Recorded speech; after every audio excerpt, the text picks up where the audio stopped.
The United States of America versus the People's Republic of China. In this video, we will compare them like they have never been compared before. We will go in depth to investigate which is better in many different aspects, such as demographics, geography, economy and finance, quality of living, infrastructure, and military. So sit back, relax, and we hope you learn something new. Let's kick off this video by taking a look at where both of these nations are located geographically, starting off with the US. The US is a country of 50 states across North America, with Alaska in the northwest and Hawaii extending the nation's presence into the Pacific Ocean. Its capital city is Washington, D.C. And China is a country located in Eastern Asia. Incredibly, it's bordered by 14 other countries. Its capital city is Beijing. So let's start off this comparison with some key demographics, starting off with their population density, and other population fun facts. So as everyone probably already knows, China is the world's most populated country. At the time of making this video, its population stands at around 1.445 billion. The United States is the third most populated country in the world, with around 333 million people. This means that China has more than 1 billion more people than the US. If the US added the entirety of Europe, 746 million,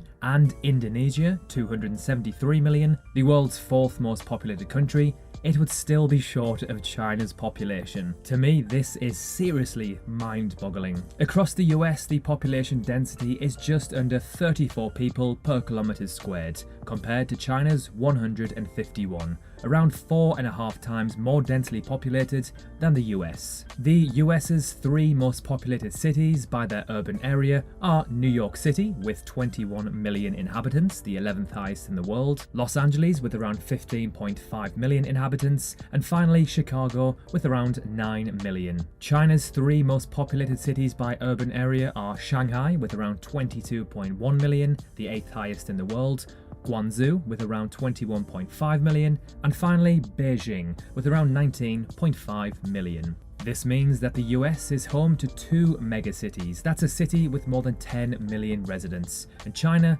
is home to 6. The US is home to 14 cities with more than 1 million inhabitants, compared to China's astonishing 102. Wow. It must be noted, however, that China's population growth is decreasing, and it is estimated that by around the year 2030, its population will peak, and by the year 2100, its population will have dropped significantly to around 1.065 billion, around a 400 million decrease from today. Over the decades, China's life expectancy has gone through the roof. Today, it stands at around 77 years, the 64th highest in the world, compared to 1980, when it was just 66.4. The US, however, takes the win here at just under 79 years, putting them in a better place than China, but still quite poor, at 46th in the world. In 1980, it was 73.7. The median age in the US is 38.3, and unbelievably China's is 38.4, so we'll class this one as a draw. The fertility rate, or in other words how many children a woman has on average, is 1.699 in China and 1.638 in the US. Again, incredibly close. Mandarin is the most spoken language in China, with around 71.5% of its population speaking it, making it the most spoken language in the world at just under 12% of the world speaking it. And of course, English is the most spoken language in the US at 78%, followed by Spanish at around 13% of the population. Spanish and English are the second and third most spoken languages in the world, respectively. Alright, let's now move on to the geography section. Let's start off by comparing their total land size. To do this, we will hop over to the truesize.com, where we can compare the nations side by side in a non-distorted manner. As you can see, these two countries are coincidentally remarkably similar in terms of land size. The US, however, is slightly larger, so it takes the win here, with the help of Alaska and Hawaii. At 9.8 million squared kilometers and 9.6 million square kilometers, the US and China respectively are the third and fourth largest countries in the world by land size. Now that I can see them side by side, they actually are quite similar in shape too. As previously mentioned, China borders 14 other nations. These are India, Pakistan, Afghanistan, Tajikistan, Kyrgyzstan, Kazakhstan, Mongolia, Russia, North Korea, Vietnam, Laos, Myanmar, Bhutan and Nepal. Whereas the US only borders Canada and Mexico. It does, however, border Russia as a maritime border in the Bering Sea. That, unsurprisingly, is known as the Russia-United States maritime boundary. When it comes to national parks, the US takes the clear win at a very impressive 423 compared to China's 225. Their most known national parks are Yellowstone in the US and the Zhangjiajie National Forest Park in the Hunan province, which is famously known to have inspired the movie Avatar.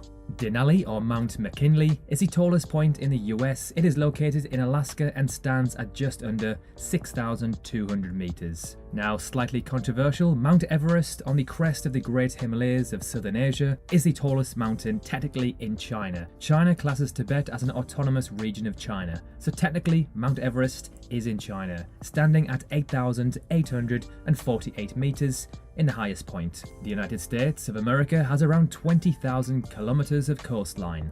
The coastline borders three major bodies of water: the Pacific Ocean to the west, the Atlantic Ocean to the east, and the Gulf of Mexico to the southeast. China's coastline covers approximately 14,500 kilometers, from the Bohai Gulf in the north to the Gulf of the Tonkin in the south. Its water borders are the East China Sea, the South China Sea, and the Yellow Sea. When it comes to natural disasters, China does take the upper hand here. The main natural disasters that occur in China are typhoons, floods, tsunamis, earthquakes, droughts, and landslides. Compared to the US, which can possibly have tsunamis, volcanoes, earthquakes, hurricanes along the Atlantic and Gulf of Mexico coast, tornadoes in the Midwest and Southeast, mudslides in California, forest fires in the west, flooding and permafrost in northern Alaska. Due to its large size and wide range of geographic features, the United States contains examples of nearly every global climate. The climate is subtropical in the southern United States, tropical in Hawaii and southern Florida,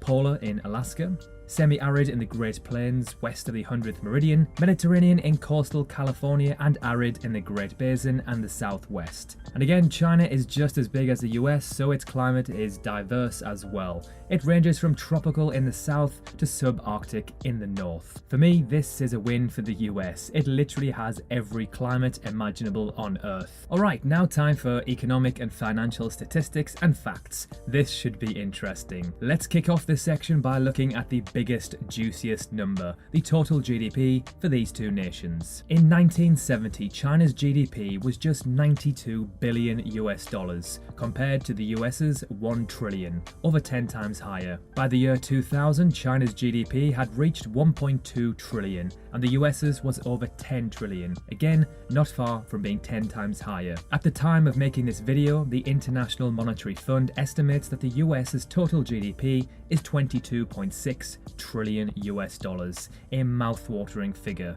This makes the US the richest country on Earth. And then with just under 16.7 trillion US dollars, China comes in as the second richest country on Earth by GDP.